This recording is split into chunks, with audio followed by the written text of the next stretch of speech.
And just like that, I think we're live. Yes, we're live. This is weird to me because the way the software works, you're like putting in the description and stuff like that, and it doesn't, there's not like a button that says, go live now. And it's like thinking, oh, creating and managing your stream, and all of a sudden it's live. Like there's no flashing on your screen saying, hey, it happened. So I'm still learning this, and it's a little bit scary and intimidating at first. But it does look like we are live.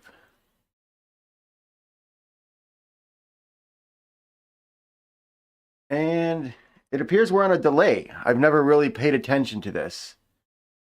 So give me just a second here, because I'm also trying to get comments this time. I've never done comments. I'm supposed to pop out this chat, and then I will be able to see comments. So hopefully this will work. But I do have a topic today. So if you just clicked into this, don't flee. So here's the thing. I did an experiment. There's like this huge debate. What this debate is,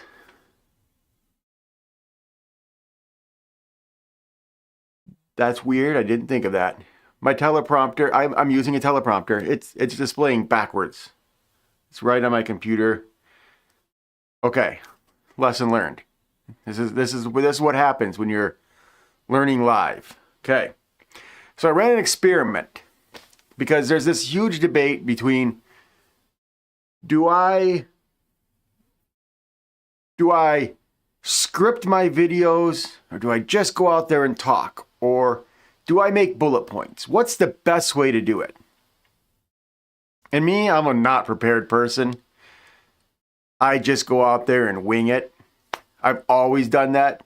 I took public speaking, barely passed in high school, 30 some years ago.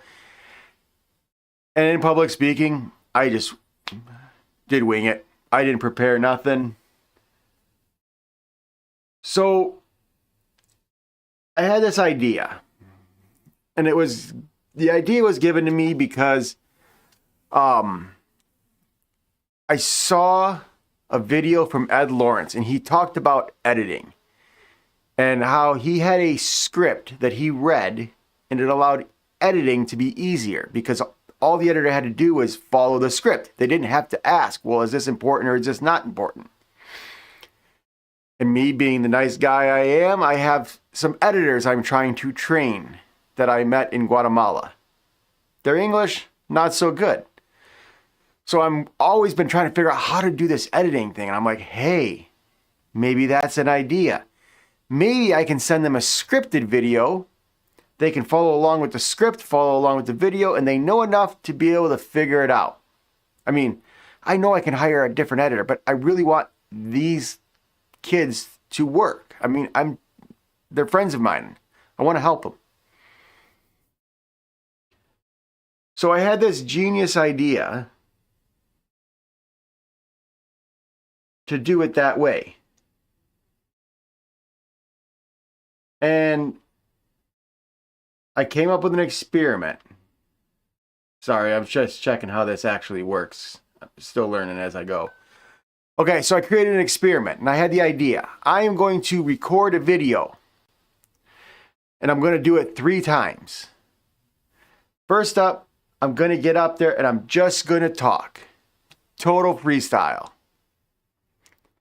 Next, I'm going to take this transcript from that, and I'm going to send it to ChatGPT and say, help me organize this. Give me some bullet points. And it gave me bullet points.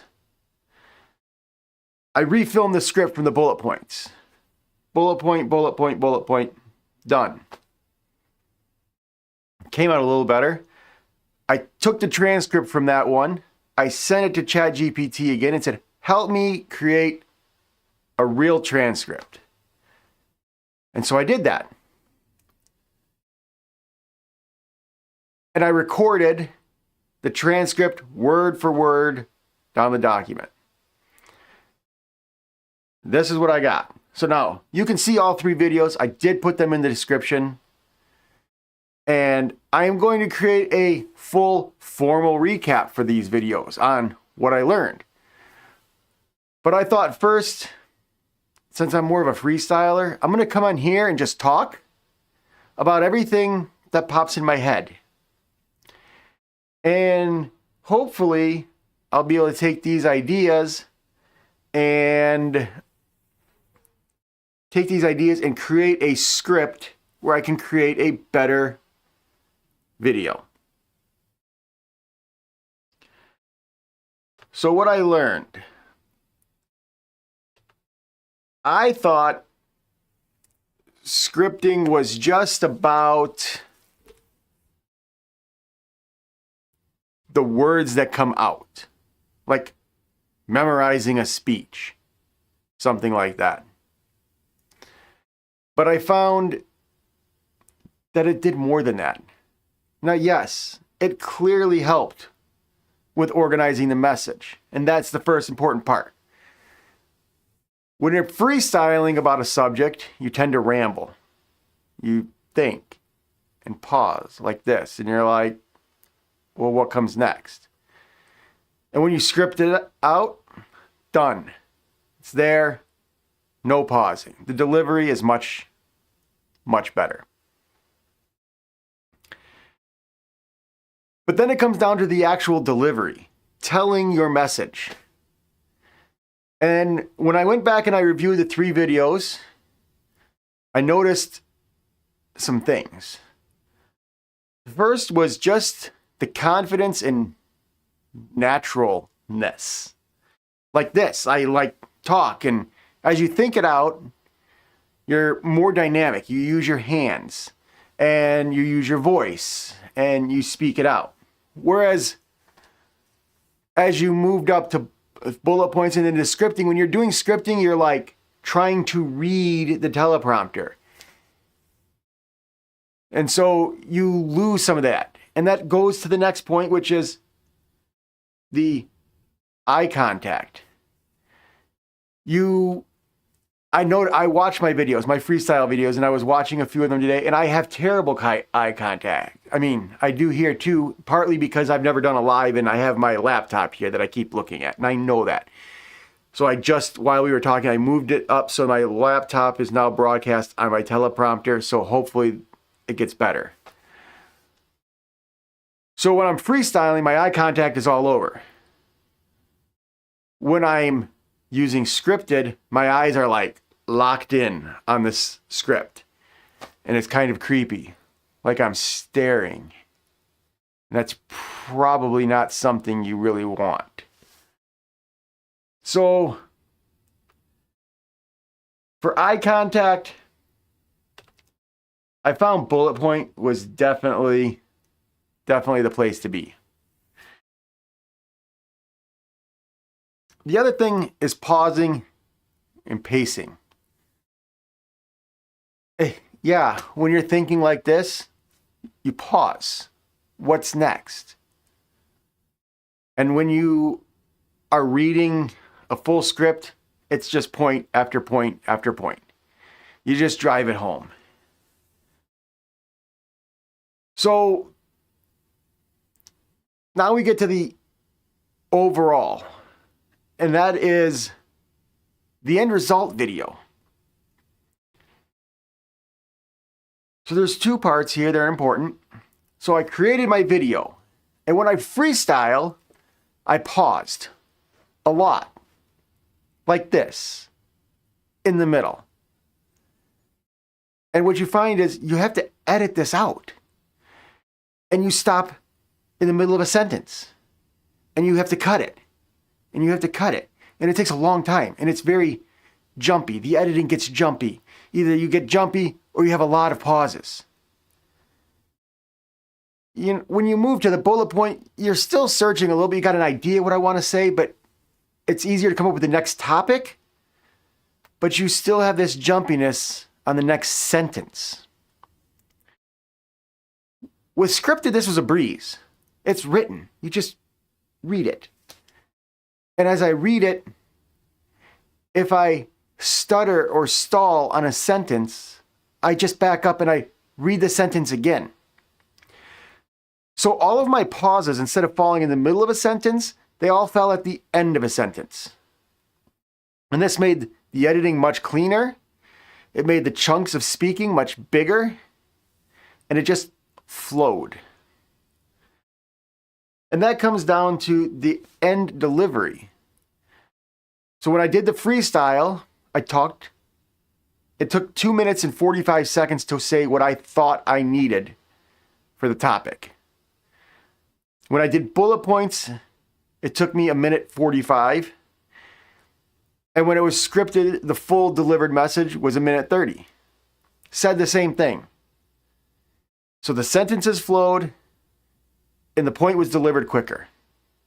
So there's no point in you spending 10 minutes listening to a video to learn a point that I could teach in 2 minutes. So for that, scripting definitely wins. So that brings me to the next point. Okay, so each has its benefits. I like freestyle. Like, I like this freestyle stuff. This is the way I like to communicate. But YouTube and communication in general is not for me. I'm communicating for you. My communication has to work for you. And so while freestyle is great and it's animated and I pause a ton and I loop back on myself and it's very chaotic, the delivery is slow. Shorts, for example, people watch shorts for 3 seconds. It's about a hook and delivery and get it in and out in under a minute. So pausing goes into this a lot. And you'll find that there's different situations. For example, if I'm on a live like this, you're going to be a lot more forgiving of me pausing because I'm doing this live. Pausing is good. If I'm on a short, it's just got to move and I got to get to the next point and get to the end, finish, ending, done. It has to move. A short just lends itself to something that's very scripted. Actually, they even edit out the small pauses and make it even faster. Speed it up, like it's fast. Now,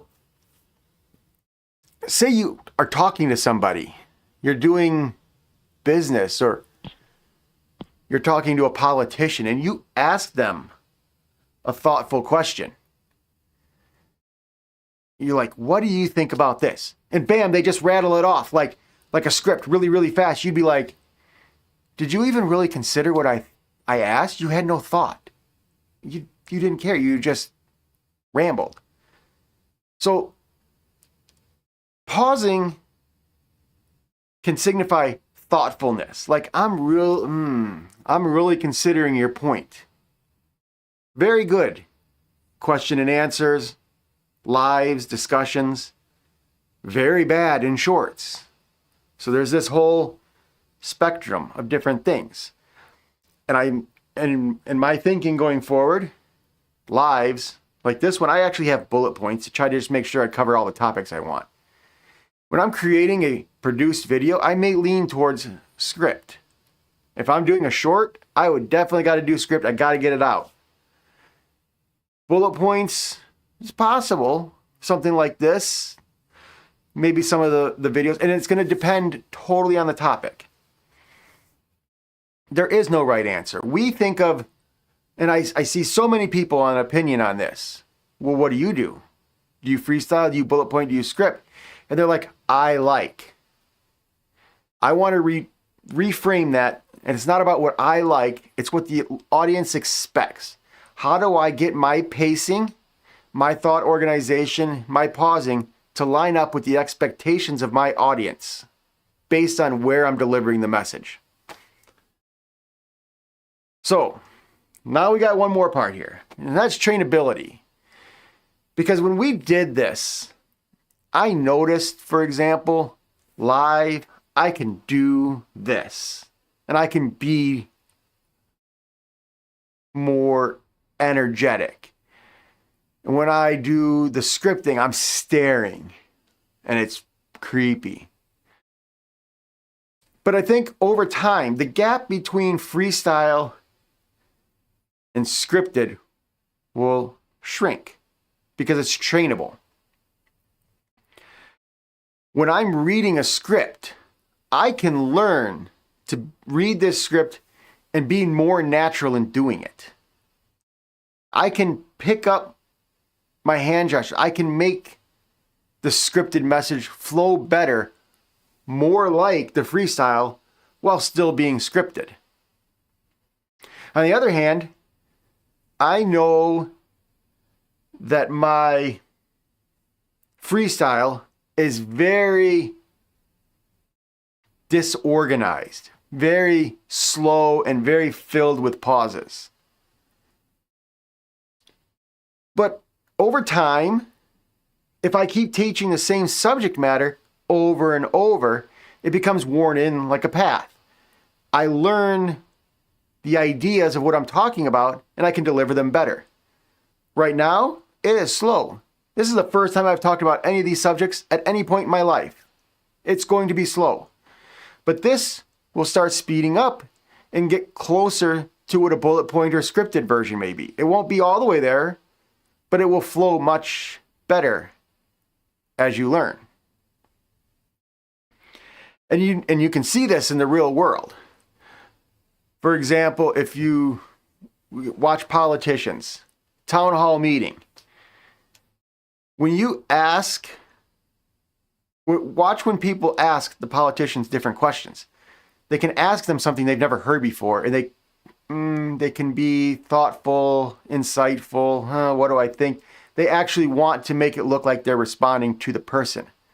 But if it's a question they've heard before, they can either quickly freestyle because they've done it a million times, or they veer and they try to get to a scripted message that they've told hundreds of times. So while they're not reading a script, it's essentially scripted, and they try to deflect that.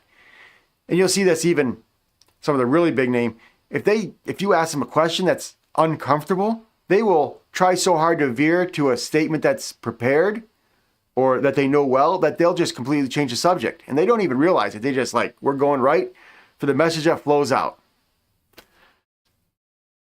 So in the end, I'm going to use a combination of all three methods. I'm going to do it probably based on where I'm speaking. And hopefully all three are going to continue to get better. And for a recap of this, I'm going to also create a full organized video based on this whole rambling segment I've done here. Oh, somebody wants to chat. I want to try this since you're here.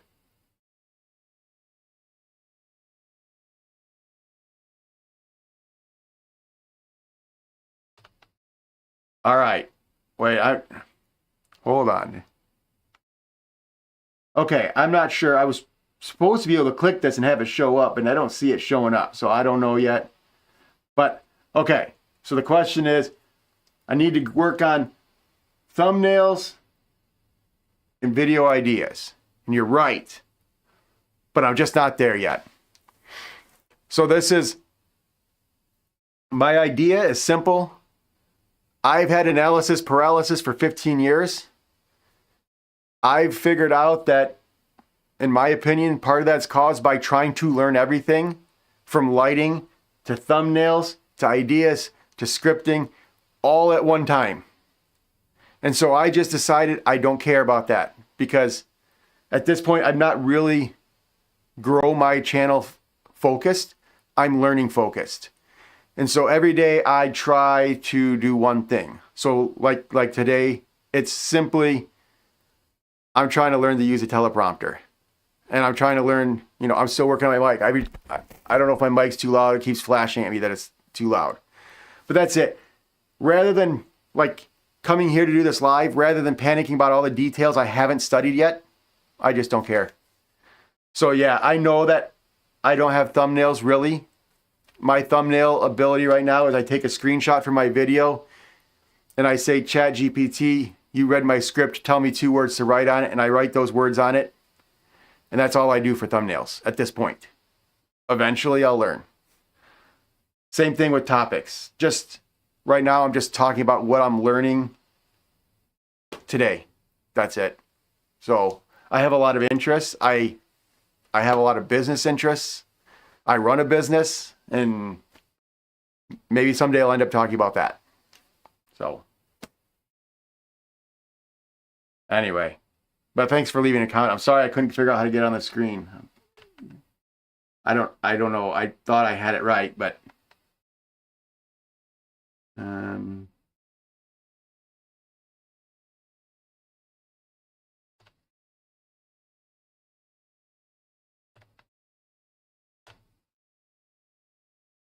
oh, there it is. There it is. I figured it out. I had it layered. It was there. It just happened to be underneath the video. So thanks for the comment, just because I learned something. See, next one will just be that little bit better. Got that down. So, all right, I'm out of here for today. You don't have any more questions for my one person? No? All right. Next time.